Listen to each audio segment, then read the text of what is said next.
ഇപ്പൊ ആൾക്കാർ എപ്പോഴും പറയുന്നേക്കാം ഭയങ്കര ഓവർ തിങ്കിങ് ആണ്, ഭയങ്കര ഡിപ്രഷൻ വരുന്നു എന്നൊക്കെ പറഞ്ഞിട്ടൊക്കെ എന്തൊക്കെ കുറെ പുതിയ വേർഡ്സ് ഒക്കെ വരുന്നുണ്ടല്ലോ.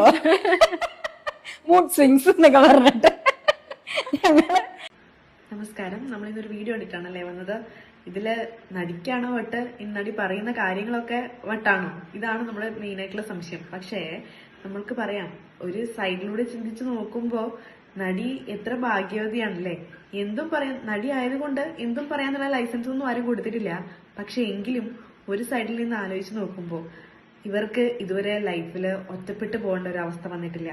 മാനസികമായിട്ടുള്ള ഒരു സ്ട്രെസ്സോ കാര്യങ്ങളോ വന്നിട്ടില്ല. കാരണം നമുക്ക് ഇമോഷണലി നമ്മൾ ഡൗൺ ആയിരിക്കുമ്പോൾ ചുറ്റും ആരും ഇല്ലാണ്ടിരിക്കുന്ന ഒരു സമയത്താണ് നമ്മൾ ഒരു ഡിപ്രഷനിലേക്ക് പോവാന്നൊക്കെ പറയുന്നത്. എന്നാൽ ഈ ഒരു വ്യക്തിക്ക് ലൈഫിൽ അങ്ങനെ ഒരു അവസ്ഥ വന്നിട്ടില്ല. നമുക്ക് ചുറ്റുമുള്ള എത്രയോ മനുഷ്യന്മാരുണ്ട്, എത്രയോ പേര് ഡിപ്രഷനിലേക്ക് പോകുന്നവരുണ്ട്, എത്രയോ പേര് മൂഡ് സ്വിങ്സിൽ പോകുന്നവരുണ്ട്. നമുക്ക് തന്നെ ചില അവസരങ്ങളിൽ നമ്മൾ ഡിപ്രഷനിലാണോ എന്ന് തോന്നി പോകുന്ന ചില അവസരങ്ങളുണ്ട്. എന്നാൽ ഈ പറയുന്ന ആൾക്ക് ഇതുവരെ അങ്ങനെയൊരു ലൈഫിൽ ഒരു മൊമെന്റ് വന്നിട്ടില്ല എന്ന് ആലോചിച്ച് നോക്കുമ്പോൾ ഇയാൾ എന്തൊരു ഹാപ്പിയാണ്. ഇതൊക്കെ തന്നെ ബാക്കി. കാരണം നമുക്ക് സ്വയം ഒരു സങ്കടം വരുമ്പോഴാണ് ലോകം മൊത്തം എത്ര സന്തോഷത്തിലാണ്, എനിക്ക് മാത്രമാണല്ലോ സങ്കടം എന്നുള്ളൊരു തോട്ട് വരിക.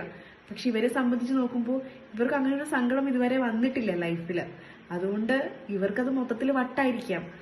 പക്ഷെ ഒരു കാര്യം ആലോചിക്കേണ്ടതെന്ന് വെച്ചാൽ, നമുക്ക് ഒരാളോട് ഷെയർ ചെയ്യാൻ പറ്റുന്നത് ഇന്നലത്തെ കാര്യങ്ങളും ഇന്ന് എന്തുവരെ നടന്നു എന്ന കാര്യങ്ങളും മാത്രമേ നമുക്ക് ഷെയർ ചെയ്യാൻ പറ്റുള്ളൂ.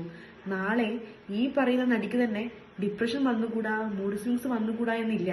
അപ്പോൾ എത്രയോ നല്ല സുഹൃബന്ധങ്ങളും അതുപോലെ തന്നെ ചുറ്റുവട്ടത്തില് എത്രയോ ഇഷ്ടപ്പെട്ട മനുഷ്യന്മാരൊക്കെ ഉണ്ടാവുന്ന ഒരാളായിരിക്കാം ഇദ്ദേഹവും. അപ്പോൾ ഇവരോട് പറഞ്ഞു കൊടുക്കുക, അല്ലെങ്കിൽ ഇവർക്ക് നല്ല നല്ല പുസ്തകങ്ങൾ കൊടുക്കുക. ഇങ്ങനെ ഒരു അവസ്ഥ എല്ലാ മനുഷ്യന്മാരിൽ കൂടിയും കടന്നു പോകുന്ന ഒരു രോഗമല്ലെങ്കിലും മാനസികമായ ഒരു സമ്മർദ്ദമാണ്. ഇത് വട്ടല്ല, ഇങ്ങനെ കുറെ ഒരുപാട് പ്രശ്നങ്ങളുണ്ട് എന്ന് ഇവരെ മനസ്സിലാക്കി കൊടുക്കേണ്ടത് അത്യാവശ്യമാണ്. അതെന്തുകൊണ്ടാണ്, നാളെ ഒരു പക്ഷേ ഇവർക്ക് ഇങ്ങനെ വന്നുകൂടാ എന്നില്ല.